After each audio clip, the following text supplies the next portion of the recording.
For a while, there were those who argued that my time ought to be calculated up to the moment of my second return to the aerodrome, instead of to the moment where I first passed over it on returning from the Eiffel Tower. For a while, indeed, it seemed that it might be more difficult to have the prize awarded to me than it had been to win it. In the end, however, common sense prevailed. Welcome to Upship, the Airship History podcast. I'm Nick Rogers, your captain on this long-haul flight through the fascinating history of airships. Last episode, we looked at the early life and career of the Brazilian aviation pioneer, Alberto Santos-Dumont. When we last left him, he had just crossed the finish line in his attempt to win the Deutsche Prize for flying around the Eiffel Tower and back in less than half an hour. But as his quote I just read suggests, it was not quite as simple as that. Before I continue, just a brief word as ever on my main sources. They are the same as for the last episode. My Airships by Alberto Santos-Dumont, Wings of Madness by Paul Hoffman, and Man Flies, the story of Alberto Santos-Dumont by Nancy Winters. And now, on with the story.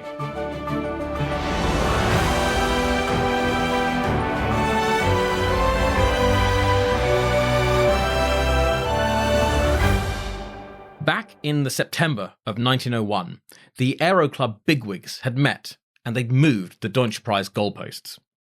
They had stipulated that the prize should go to the first aircraft that not only made it to the Eiffel Tower and back in 30 minutes, but also came to ground back at the starting point, which meant having one of the ground crew secure a mooring rope. Alberto had objected strongly to the change, arguing not unreasonably that it was ridiculous to change the rules mid-competition, and also that, ironically, the construction of a large hangar by Henri Deutsch himself had made the approach to the landing ground far more hazardous. His letter had been ignored, and the controversy spilled first into the French and then the international press, and was still very much rumbling when he made his 19th of October flight. After he landed, one of the judging committee walked over and said, "My friend, you've lost the prize by 40 seconds. The public outcry over the next few days was overwhelming. On his way back from the airfield in his car, Alberto was escorted by hundreds of supporters. Henri Deutsch himself conceded that he had won a moral victory. Even Prince Bonaparte weighed in on Alberto's side.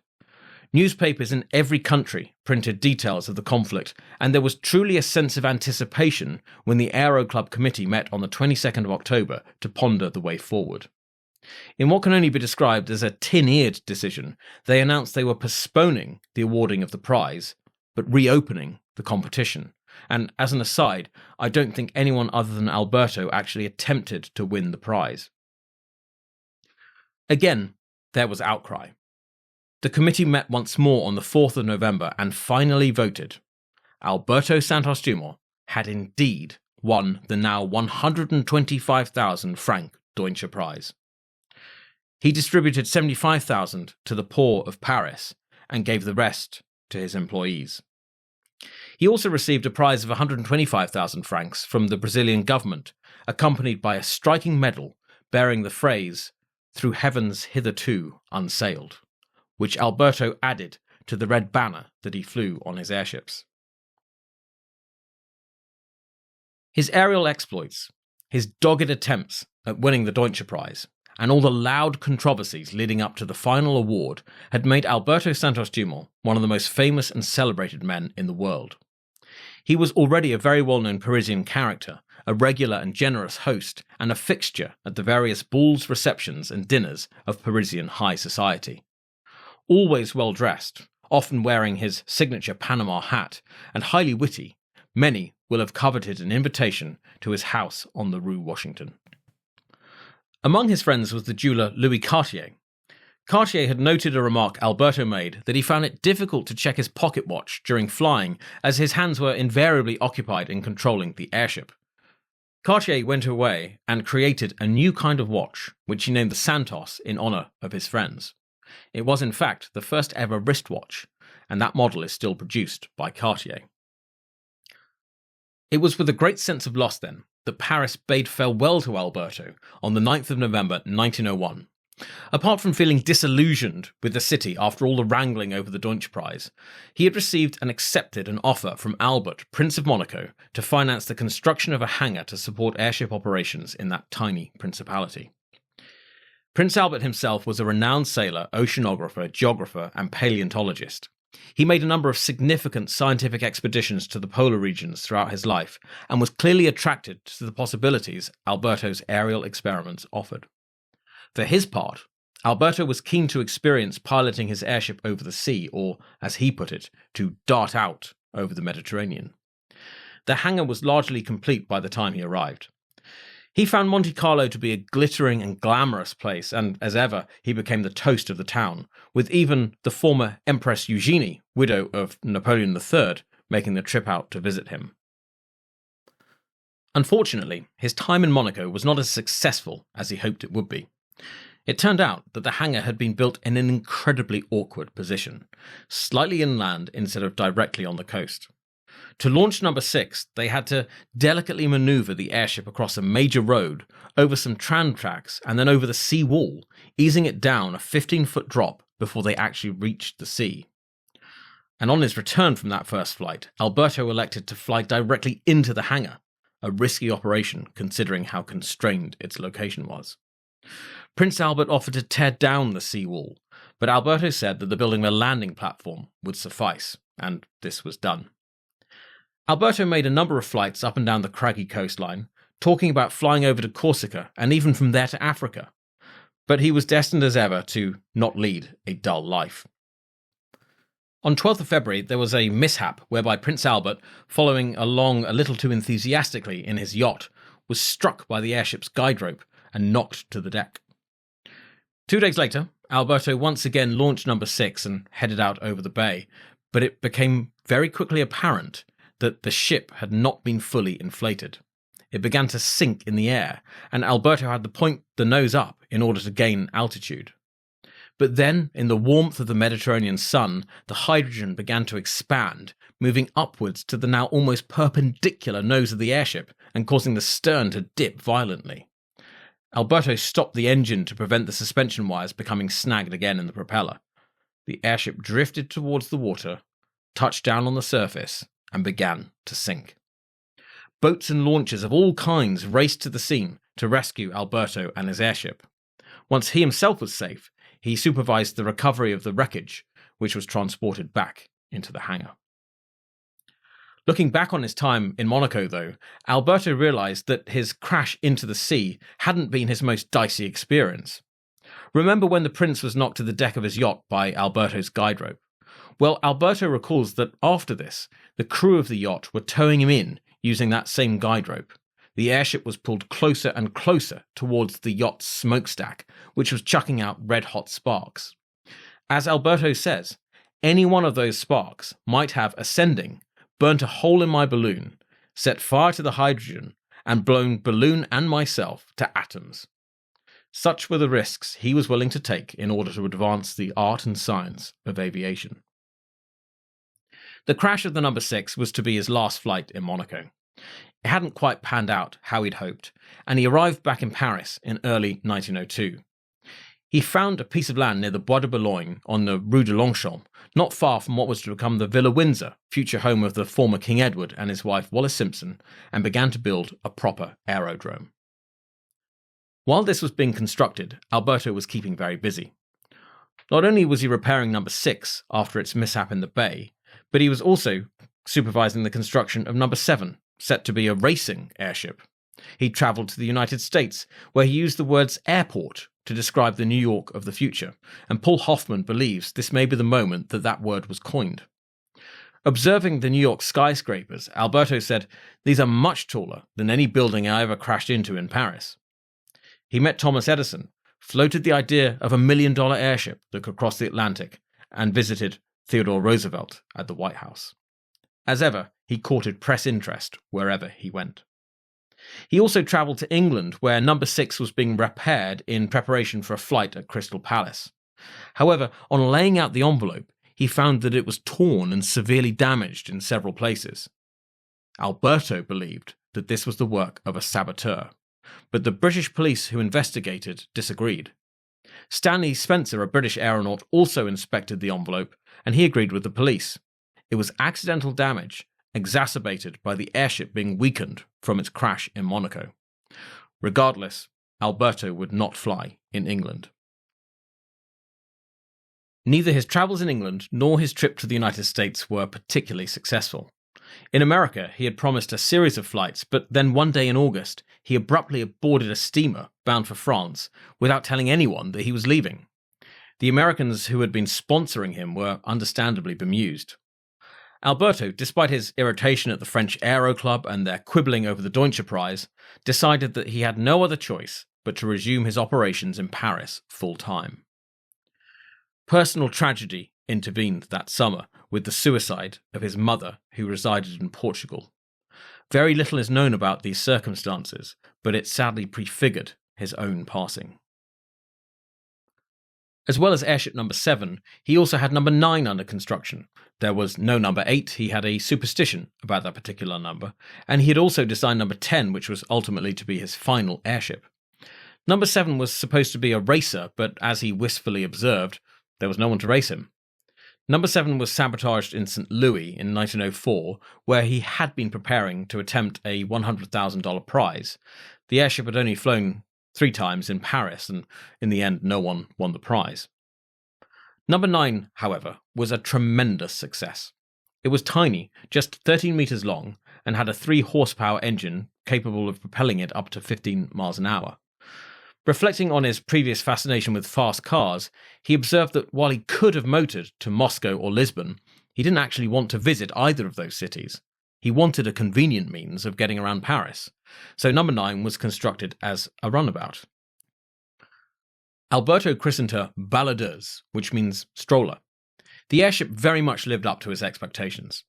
He flew in number 9 to his restaurant many times, and on the 23rd of June he flew from his airfield in Neuilly right to the front door of his house on the Rue Washington, off the Champs-Élysées, restraining himself from flying under the Arc de Triomphe itself. He describes this particular flight in his memoirs. "So I reached my corner, to which I pointed my stem slightly and descended very gently. 2 servants caught, steadied and held the airship while I mounted to my apartment for a cup of coffee. From my round bay window at the corner, I looked down upon the airship. Were I to receive the municipal permission, it would not be difficult to build an ornamental landing stage from out that window." 3 days later, Alberto was showing off number 9 at the Children's Fete at the Bagatelle, not far from his hangar. Alberto asked if any of the children present wanted to fly. As he says, "Such were the confidence and courage of young France and America that instantly I had to choose among a dozen volunteers. I took the nearest to me. 'Are you not afraid?' I asked as the airship rose. 'Not a bit,' he answered. This was 7-year-old American boy Clarkson Potter, the first child in history to fly. 6 days later, on the 29th of June, another aviation record was broken when the first woman piloted an aircraft. This was New York heiress Aida D'Acosta, who had seen number 9 flying over the rooftops of Paris and had visited the hangar to meet Alberto with her friends a few times. She told him she wanted to fly the airship solo, saying, "I do not want to be taken up. I want to go up alone and navigate it free as you do." Alberto must have been impressed, because he agreed, and after 3 lessons in which he taught her how to handle the controls and the motor, she duly lifted off from Neuilly and flew over half a mile, solo, to the Bagatelle, with Alberto following along behind on a bicycle. And it's incredible to think that this flight took place 6 months before the Wright brothers' first successful flight. This was also, in fact, the one and only time that anyone other than Alberto actually piloted any of his aircraft, and for many years afterwards, Alberto displayed a large framed photograph of Aida on his desk. Alberto never married, and indeed was never really publicly linked to any woman. There has been speculation that he might have been gay, and he did have a number of very close male friendships, including with the well-known Parisian cartoonist called Sem. Ultimately, we will never know, but clearly Aida D'Acosta captured something of his heart. This story had a bit of fallout because her parents were aghast to learn that she should have done something so vulgar as to go up in a flying machine, and were terrified lest her name get in the papers. They swore all concerned, even Alberto, to secrecy.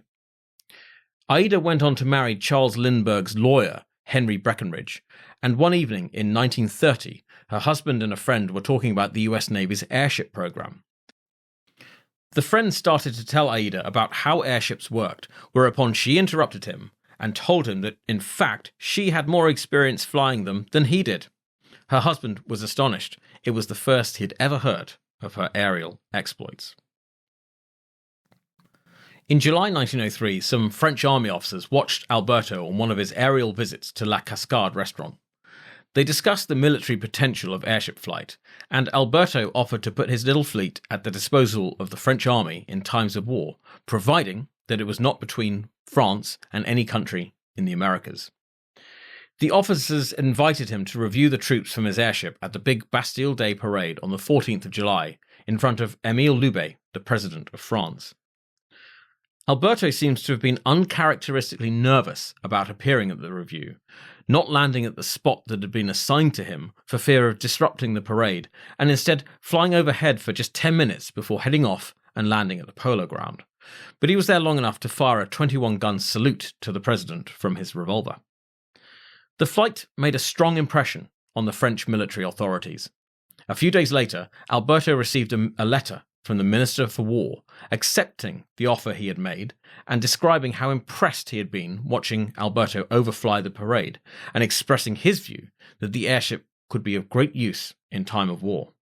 Alberto met with the French military authorities, who established a series of experiments to test the usefulness of this new technology. It is here that Alberto took some time out to write his autobiography called Dans l'air in French and My Airships in English, which was published in 1904, the same year that Alberto was appointed to the Legion of Honor. It is also herefore that his book ends, and we sense also that Alberto is poised for a new challenge.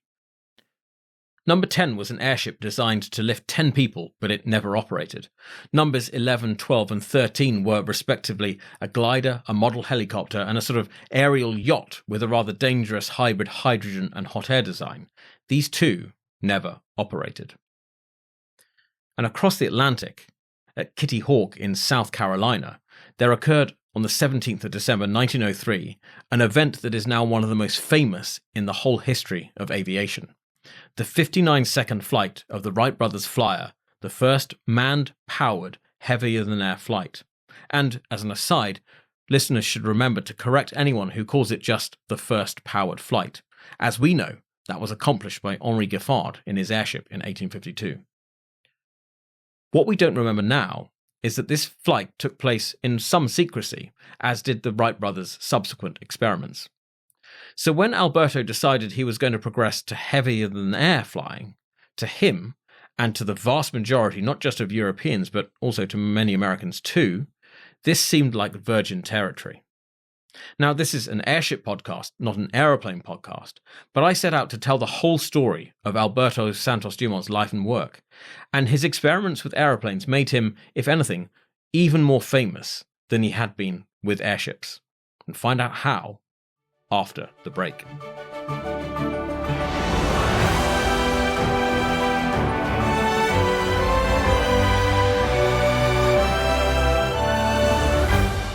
As with his airships, Alberto's achievements with aeroplanes were spurred on by the lure of several high-profile prizes: the Archdeacon Prize, the Aero Club Prize, and the Deutsche Archdeacon Prize, which were to be awarded to the aviator who could fly a heavier-than-air machine 25 metres, 100 metres, and 1,000 metres respectively. He began to work on number 14 in late 1905. This was a large airship under which he slung an aeroplane of his own design. And to our eyes, the aeroplane looks unusual. The pilot faces the tail and flies standing up. The engine is at the back, and the biplane wings are made up of boxes. The airship bit was meant to act as a tug to help the aeroplane get into the air. Alberto realised, however, that with a more powerful engine on the aeroplane, the airship part would be superfluous and that, in any case, it acted as a drag on the aeroplane. So he discarded the airship element, and he called the aeroplane number 14 bis, encore. Alberto experimented through the summer of 1906. On the 13th of September, he flew about 11 metres before crashing, a flight which was praised, but which was too short to win any of the prizes. The aeroplane having been repaired, he tried again on the 23rd of October. This time he flew for 60 metres, more than enough to win the Archdeacon Prize, but incredibly, the judges forgot to time the flight, so it didn't count. A date was set, the 12th of November 1906, for a full, proper, timed attempt. On the day, Alberto actually had a competitor, which was a rare event for him. He was used to being the only person with machines advanced enough to compete for these prizes. That competitor was well-known aviator Louis Blériot. Alberto gracefully suggested that Blériot try first. The Frenchman duly accepted, but his aeroplane collapsed before it even left the ground. Then, in front of a large crowd, Alberto mounted 14 bis, took off into the wind, rose to the height of about 4.5 meters, and flew 220 meters in 21.2 seconds, winning both the Archdeacon and the French Aero Club prizes. He would have gone further, but for the fact that the crowd surged under his aircraft and kind of unnerved him. Nevertheless, he had done it. To say that the crowd went wild was an understatement. They bodily lifted him from his aircraft and, according to Paul Hoffman, paraded him up and down the streets of Paris for the rest of the day. He was lionized as the conqueror of the air. A snippet of the flight had actually been captured on film by Pathé. Needless to say, that's the first aeroplane flight so recorded. Alberto only flew 14 bis once more in 1907. The flight ended in a crash and the aeroplane was retired. Alberto Santos-Dumont versus the Wright brothers is a conflict that incredibly still rumbles on, with some claiming that Alberto was the first man to successfully fly a heavier-than-air flying machine. Certain aspects of the debate are in no real doubt. Alberto was the first in Europe, he was the first to win an official competition and to establish an official aviation record. However, the Wright brothers undoubtedly made several public flights prior to Alberto's November 1906 achievement. They were the first, but the Wright brothers' reaction to Alberto was less than generous. Wilbur told a reporter that if Alberto had gone more than 300 feet, he has really done something. Less than that is nothing. Alberto had in fact travelled more than twice this distance, and he is far more of an engaging character than either of the Wright brothers appear to have been, and far more of a showman, so it's understandable that some, especially Brazilians, would have preferred him to have been the first to fly an aeroplane. But the Wright brothers had beaten him, and future developments would show two fundamentally different approaches to the future of aviation, adopted by very different sorts of people. In 1908, Wilbur Wright came to Paris. A taciturn, rather uncouth character, he contrasted unfavourably with the charming and stylish Alberto. But the Wright brothers' aircraft were unquestionably superior. Towards the end of the year, Wilbur flew for over 2 hours non-stop. The Wright brothers had overtaken Alberto. But he wasn't out of the game just yet. After disappointing failures or non-starters with numbers 15, 16, 17, 18 and 19, tributes to his ability to keep plugging away, he built the number 20, a small single-engine monoplane with silk-covered wings. It first flew in March 1909 and was a huge success. He used it rather as he had used the little number 9 Airship, dropping in to see friends at their country estates. The aircraft was nicknamed Demoiselle, Dragonfly. He would not make any money from the aeroplane despite its success and refused to patent it, in stark contrast to the Wright brothers, who took a hard-nosed, business-first approach to aviation.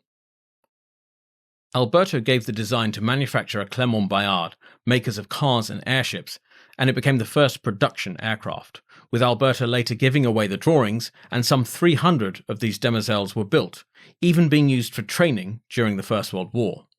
For those who live in Surrey in the UK like me, there is one on display at the Brooklands Museum. But his flying days were over.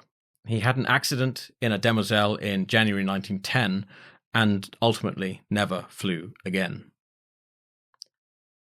The latter part of Alberto Santos-Dumont's life is rather sad. He became increasingly unwell, suffering dizziness and double vision, and was diagnosed with multiple sclerosis at the age of 36. He effectively withdrew from his professional and social lives following the diagnosis, moving to a small house on the Normandy coast and taking up astronomy, emerging to attend the unveiling of a monument to his achievements. The monument still stands. It's the centrepiece of the Place Santos-Dumont in St. Cloud, western Paris. His coastal house had a large telescope mounted on the roof, and at the outbreak of World War I in August 1914, his neighbours decided that the reclusive foreigner living next to them must be spying for the Germans. They reported him to the police, who raided his house. Despite a subsequent official apology, Alberto was embarrassed and angry. He burnt every single one of his aeronautical papers, a huge loss to future generations. As the war increased in violence and scale, aircraft of all types grew to play an important role. By 1915, Zeppelins were bombing England and aeroplanes were dogfighting over the Western Front. Peace-loving, gentle, utopian Alberto was horrified. He said, "I use a knife to slice Gruyere, but it can also be used to stab someone. I was a fool to be thinking only of the cheese." He blamed himself for the aerial carnage being wrought in Europe and moved back to Brazil. The remaining years of his life were restless and peripatetic as his physical and mental health declined. He travelled between Brazil, France, and England. He built a small house called A Encantada, the Enchanted, in the town of Petrópolis, north of Rio de Janeiro. But he avoided visitors, and apparently once refused to answer the door to the president of Brazil. He went to France and Switzerland for much of the 1920s, checking into sanatoriums to seek treatment for his worsening illness. His mental health was not helped by the fact that he blamed himself for every single aviation accident, and he forced himself to read all the details of such accidents.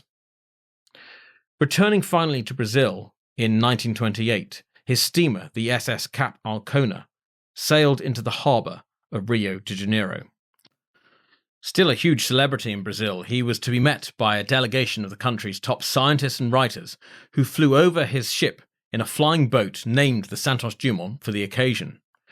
They planned to drop a parachutist with a proclamation welcoming him back to his homeland, but tragedy struck when the Santos-Dumont almost collided with the other flying boat that had turned out. The pilot took evasive action, but crashed into the harbour in full view of Alberto and everyone else on board the ship. All 14 people on the flying boat died. The disaster pushed Alberto even further towards a breaking point. He locked himself up in a hotel, emerging only to attend every one of the funerals of the people who died on the flying boat, and apparently he learnt all of their obituaries by heart. Paul Hoffman relates that on hearing of the crash of the British airship R101 in October 1930, with the loss of almost all on board, Alberto had to be held back from self-harming. In the care of his nephew Jorge, he took up residence in a resort hotel in the beach town of Guarujá on the coast south of Sao Paulo.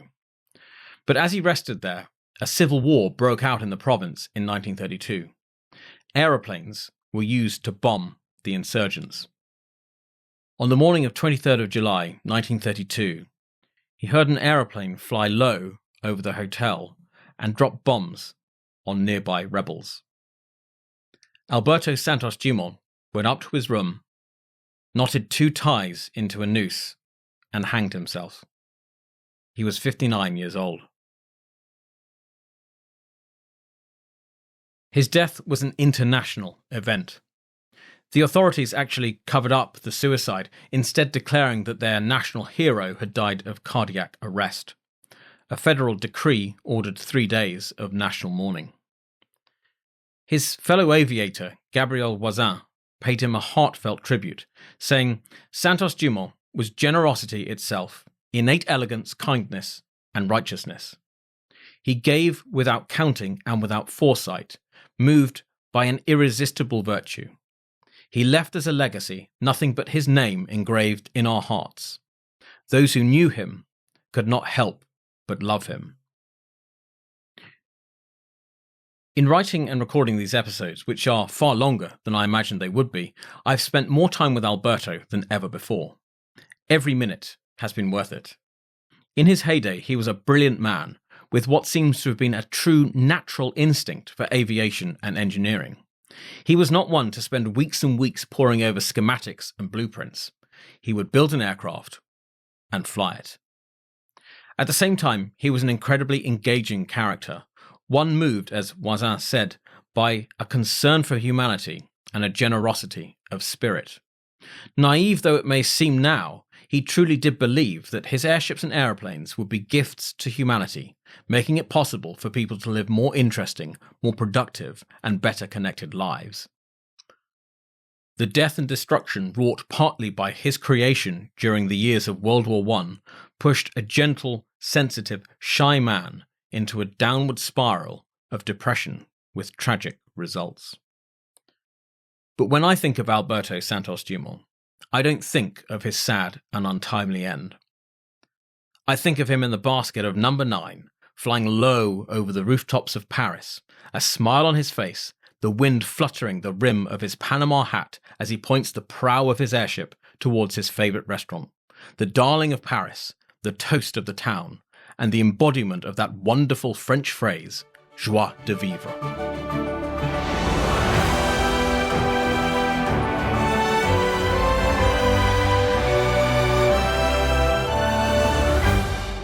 That's it for our look at the life and work of Alberto Santos-Dumont. Next time, we'll move on to a man who has been lurking just off stage throughout the whole of the podcast series so far, Count Ferdinand von Zeppelin. Do remember to sign up at the Patreon at www.patreon.com/upshippod. You can email us at upshippodcast@gmail.com. You can find us on Instagram, Facebook and Twitter at upshippod. I hope you enjoyed your flight with us today. Thank you very much for listening. Please remember to like, subscribe and review, and join me next time for more aerial adventures on Upship, the Airship History Podcast.